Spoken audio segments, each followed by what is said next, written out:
The opinions expressed on this program are those of the participants and do not necessarily reflect those of Cable 14, its sponsors, or its shareholders, Cogeco Cable, Shaw Cable, and Source Cable Limited.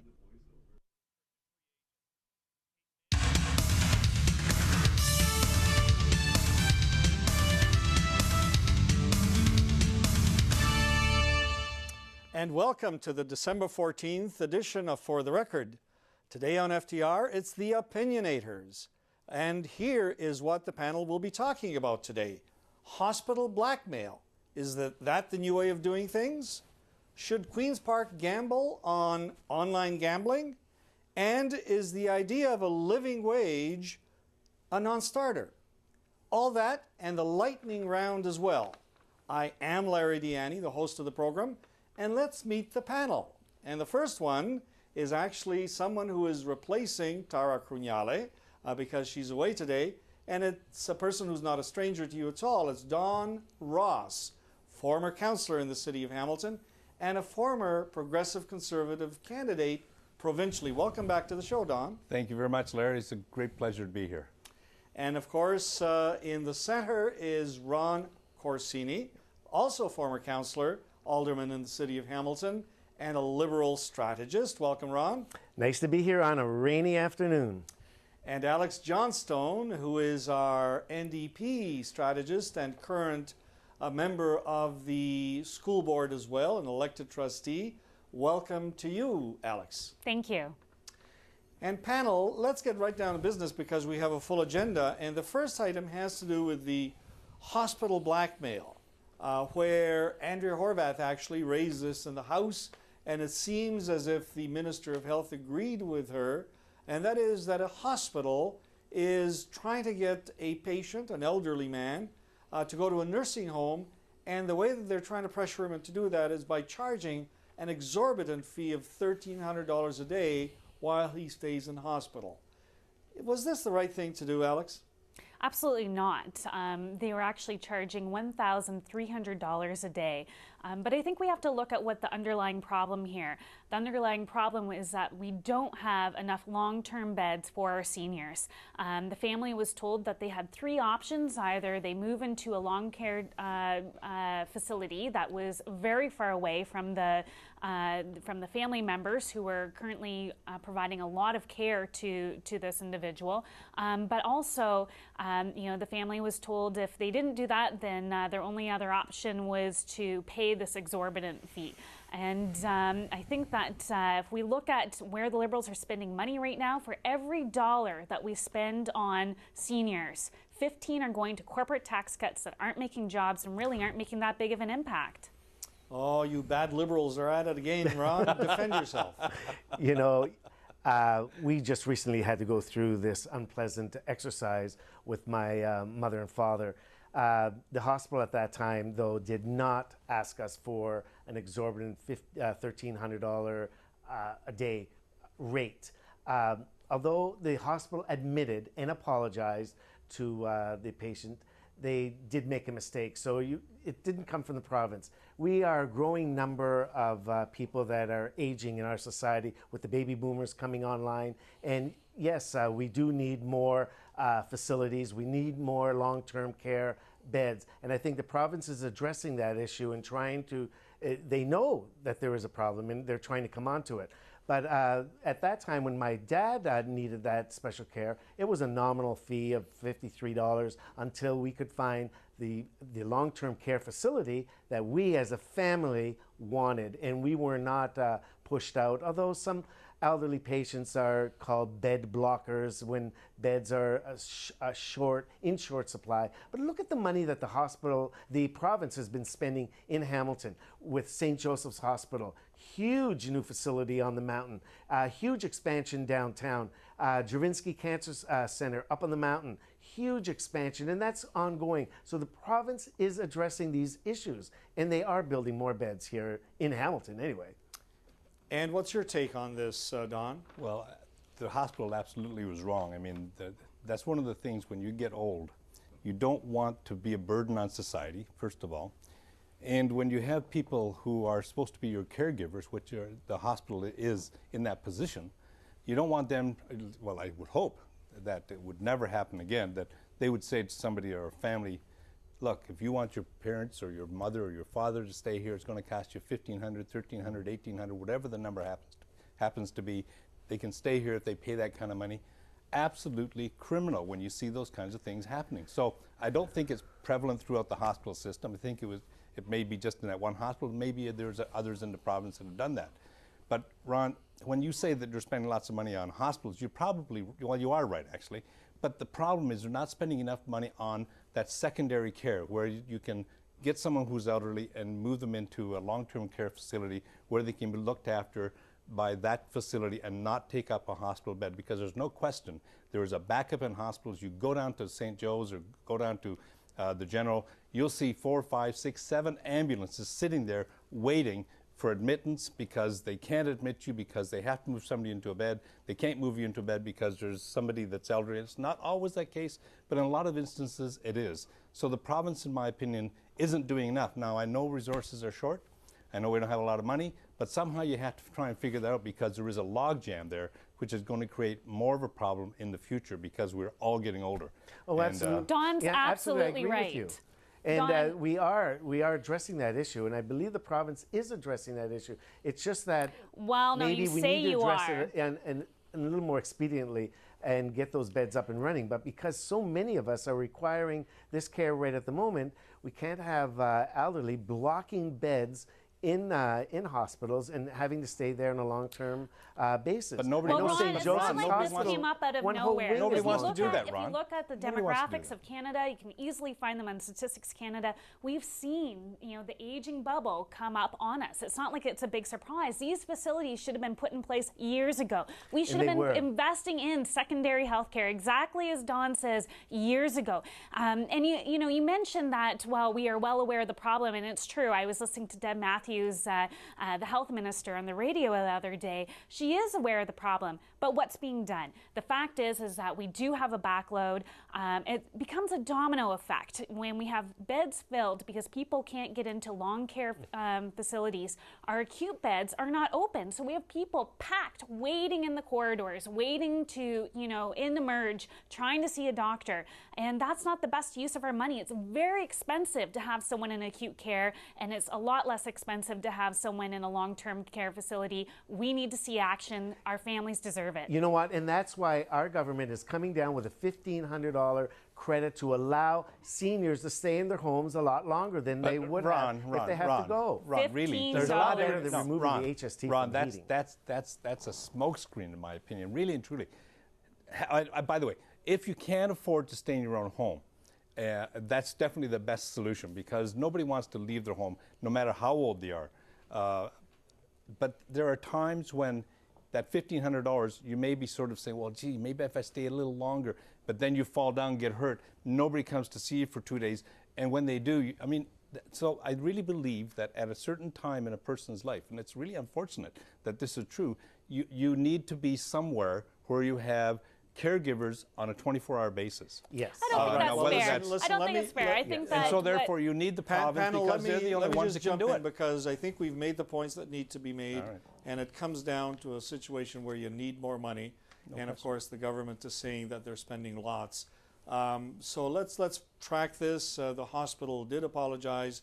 We'll see what happens going forward. But can I switch gears to talk about money, and Queen's Park is looking at sources of funds, and they're toying with, well, they're not more than toying, they've come up with the idea of trying to launch online gambling across the province. You know that casinos have been very successful in raising money for the government, which are then put back in hospitals and other services.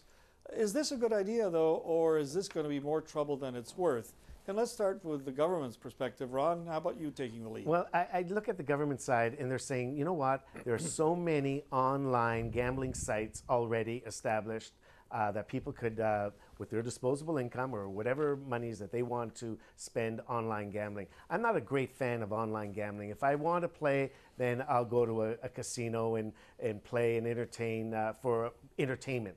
But as part of online gambling, the province is looking at, why is all this money leaving the province going to other countries around the world or other provinces when this money could stay right here. Don't forget, it was the NDP that brought in gambling to Ontario, and The Liberals we're stuck did, with it. actually. We see it as a source of income, No. and I don't believe that we should be telling people what to do with their money or babysitting them and telling them don't play and don't do this and don't do that. We're all adults and we all do what we want with whatever disposable income we have. Just a correction, Well, if I may.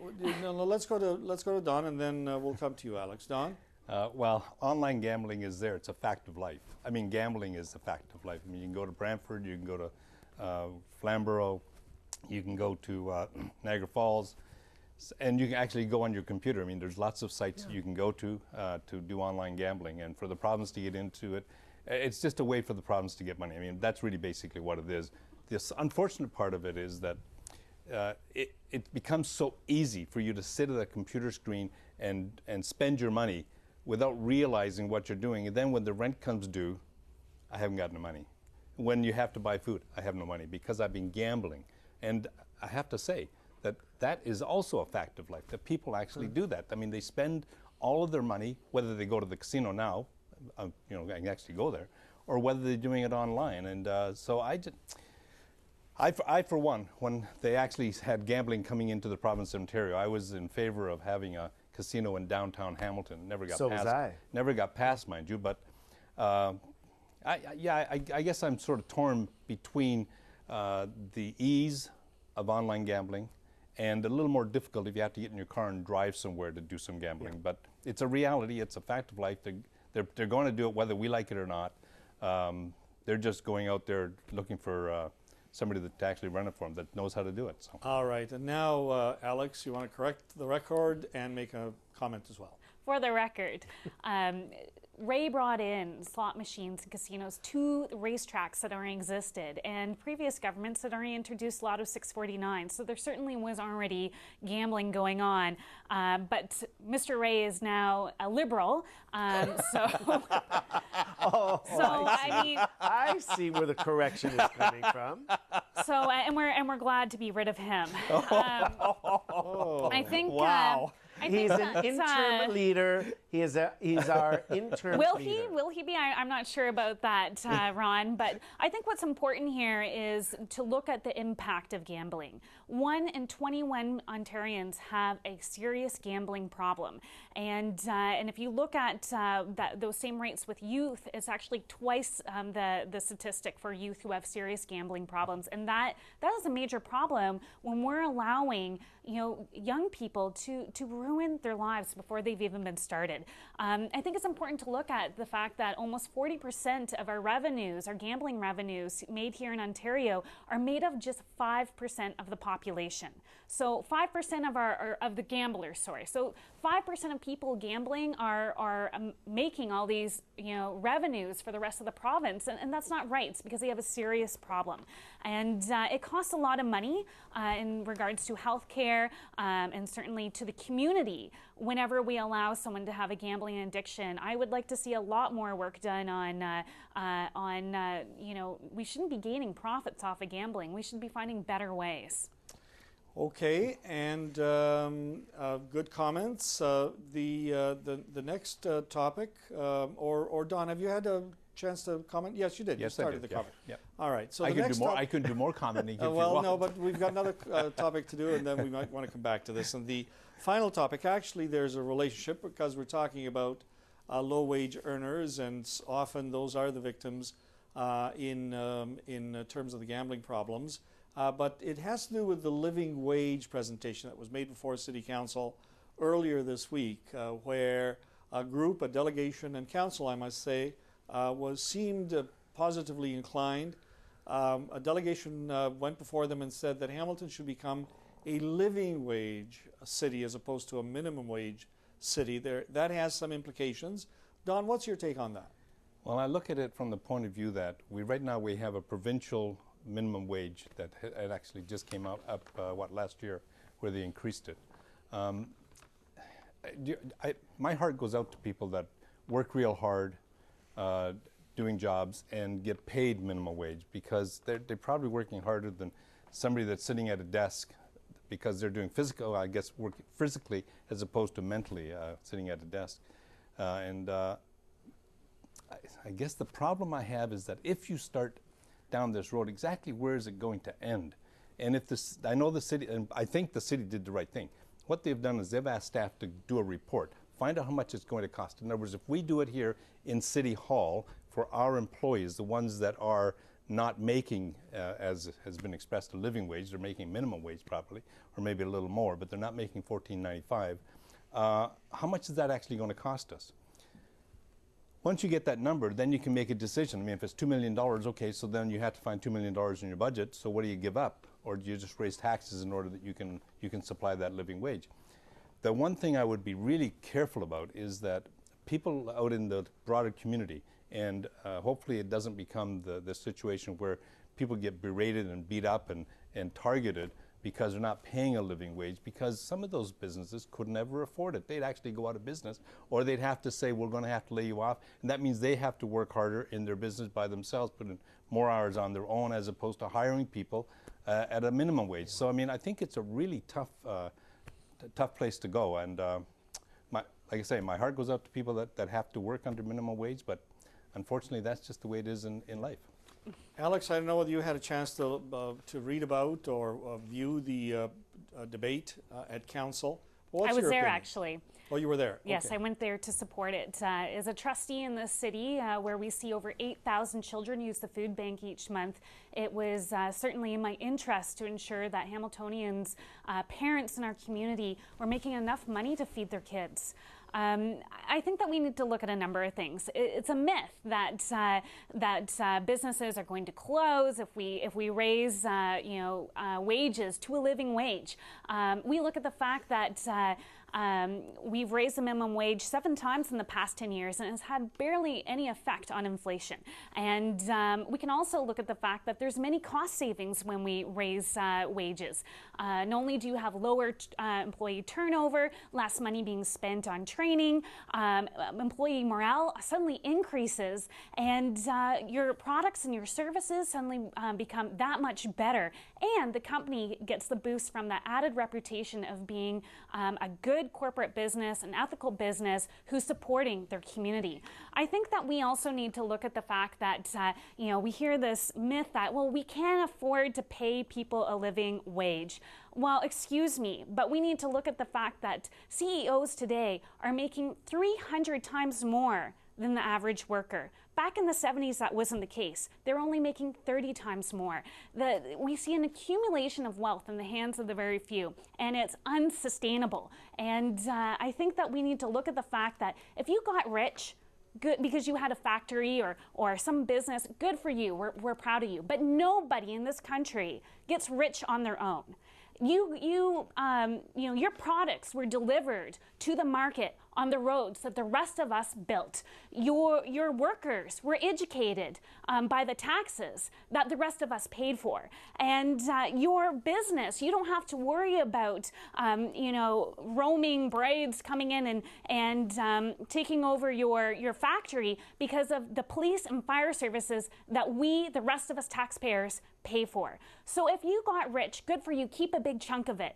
But you also need to pay back to society, paying it forward to the next kid coming up the line, because that is just part of the social contract. All right. Well, listen, I'm going to interrupt because you were. I hesitated because you're on real roll, but we want to give Ron a chance before we go to the lightning round. Ron, go ahead. I know a lot of very rich people, like the Michael DeGroots and the Ron Joyces. I mean, and they give millions of dollars back to the society. Look, as a former small business owner, I had permanent employees that I paid above the living wage. They earned a very good wage, my full-time employees. All the students that worked for me at the time earned above the minimum wage at the time. If I had to pay those employees the going rate now, I would have been out of business a long time ago. And believe me, because I have to make payroll, okay? Either I increase the cost of the goods that I'm selling to the public, and therefore it's just a vicious circle.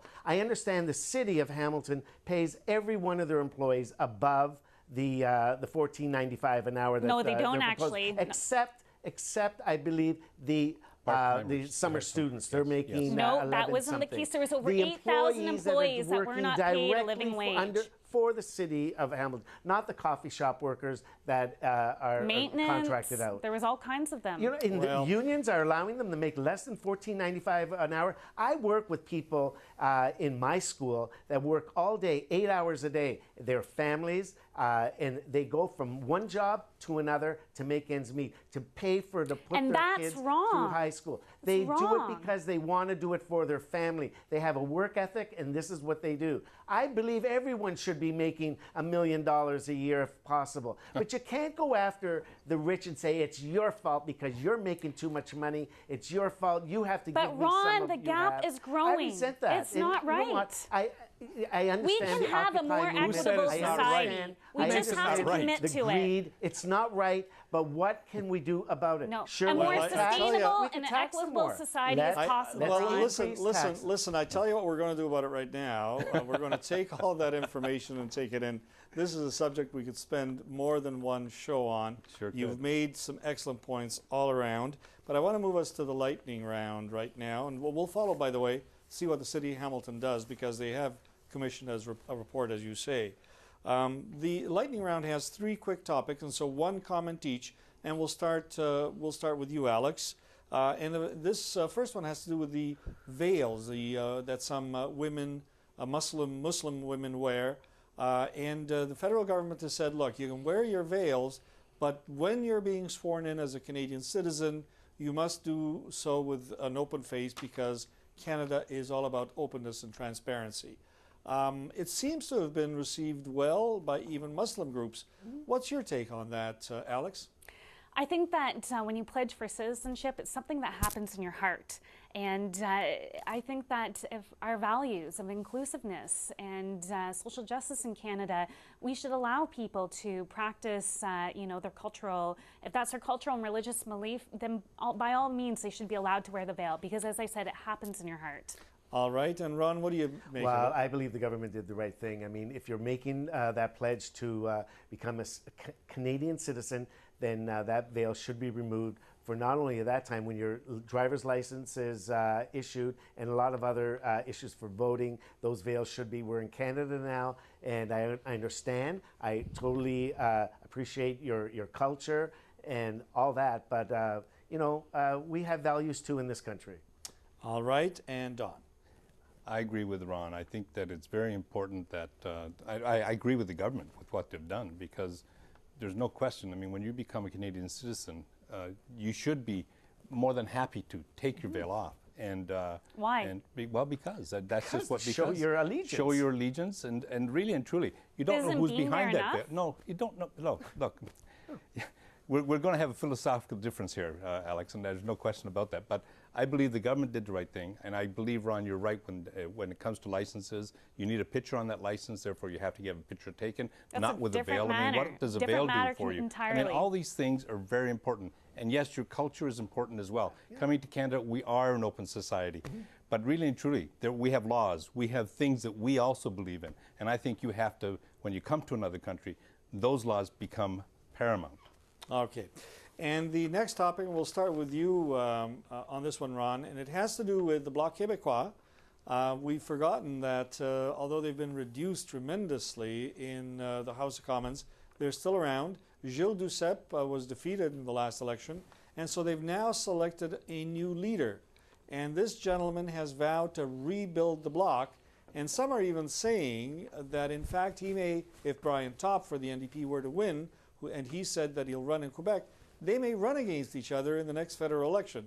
Don't know, lots of ifs there. But what do you make of the new gentleman, Bloc leader, and the fact that he's going to rebuild the party? Is that possible, Ron? Well, I think it is possible. I think he can rebuild the party. He's young, he's energetic. I think he's going to be delivering the message to a lot of those disillusioned Quebecois that were not happy with Gilles Duceppe. And this guy seems to have maybe the charisma that could bring that party back to what it once was, or even try to get some of those NDP seats back to the Bloc.